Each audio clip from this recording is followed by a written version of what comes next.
ദാ ഈ റിങ് കണ്ടപ്പോൾ തന്നെ മനസ്സിലായിട്ടുണ്ടാവും നമ്മളൊരു റീത്ത് ഉണ്ടാക്കാൻ പോവാണല്ലേ. അപ്പോൾ ഇന്ന് നമ്മുടെ ക്രിസ്മസ് റീത്ത് ഉണ്ടാക്കാൻ പോവാണ്. അപ്പോൾ അതിന് ഈ ഒരു റിങ് ഇതാ എടുത്തു വെച്ചിട്ടുണ്ട്. ഇനി നമുക്ക് ഇതിൻ്റെ മുകളിൽ ഇതാ ഈ ഫോം ഷീറ്റ് ഇതാ ഇതുപോലെ ഒരു ഷേപ്പിൽ ഇതാ കട്ട് ചെയ്തെടുക്കുന്നുണ്ട് കേട്ടോ.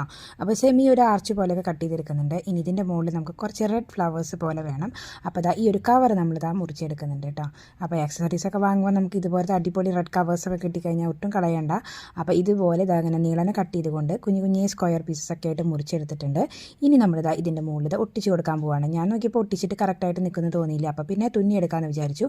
അപ്പോൾ ഇതാ ഇതുപോലെ വെറുതെ ചുരുട്ടിയെടുത്തിട്ട് നമ്മൾ ഓരോന്നും ഈ ഒരു സീറ്റിൻ്റെ മുകളിൽ ഇതാ ഇങ്ങനെ തുന്നി ചേർത്തെടുക്കാൻ പോകുന്നത്. നല്ല കട്ടിക്ക് അടുപ്പിച്ച് ഇങ്ങനെ തുന്നി കൊടുക്കുന്നുണ്ട് കേട്ടോ.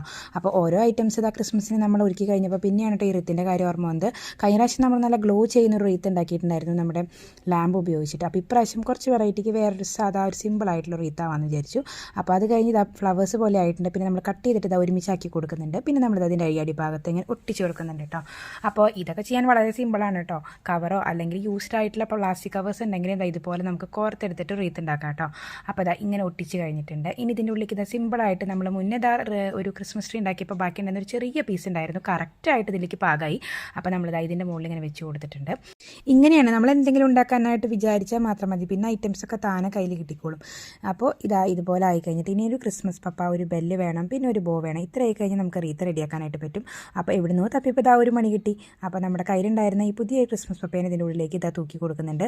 ബോ പിന്നെ നമ്മൾ ആ കവറിൽ തന്നെ വെട്ടിയെടുത്തിട്ട് ഇതാ ചേർത്ത് ഒട്ടിച്ച് കൊടുക്കുന്നുണ്ട് കേട്ടോ. വിചാരിച്ചാൽ നല്ല സൂപ്പറായിട്ട് നല്ല സിമ്പിളായിട്ട് ഒരു റീത്ത് റെഡിയാക്കിയിട്ടുണ്ട്. ആകെ ആ ഒരു കവർ കട്ട് ചെയ്തിട്ട് പൂവാക്കണ ഒരു ചെറിയ പരിപാടി മാത്രമേ ഉള്ളൂ കേട്ടോ. അപ്പോൾ ബാക്കിയൊക്കെ നല്ല സിമ്പിളായിട്ട് റെഡിയാണ്. അപ്പോൾ നമുക്ക് ഇന്നത്തെ ക്രിസ്മസിന് ഇതൊക്കെ ആവാമല്ലേ. അപ്പോൾ ഇഷ്ടപ്പെട്ട ലൈക്ക് ചെയ്യാൻ മറക്കരുത്. സബ്സ്ക്രൈബ് ചെയ്ത് സപ്പോർട്ട് ചെയ്ത് എല്ലാവർക്കും ഒരുപാട് നന്ദി. അപ്പോൾ എല്ലാവർക്കും ഹാപ്പി ക്രിസ്മസ്. എന്താ നിങ്ങളുടെ അവിടെയും ക്രിസ്മസ് ട്രീ ഒക്കെ ഒരുങ്ങിയില്ലേ? എല്ലാ ഐറ്റംസും കറക്റ്റ് ആയില്ലേ? ഇനി അധികം ദിവസമൊന്നും ഇല്ല കേട്ടോ. അപ്പോൾ എൻജോയ്.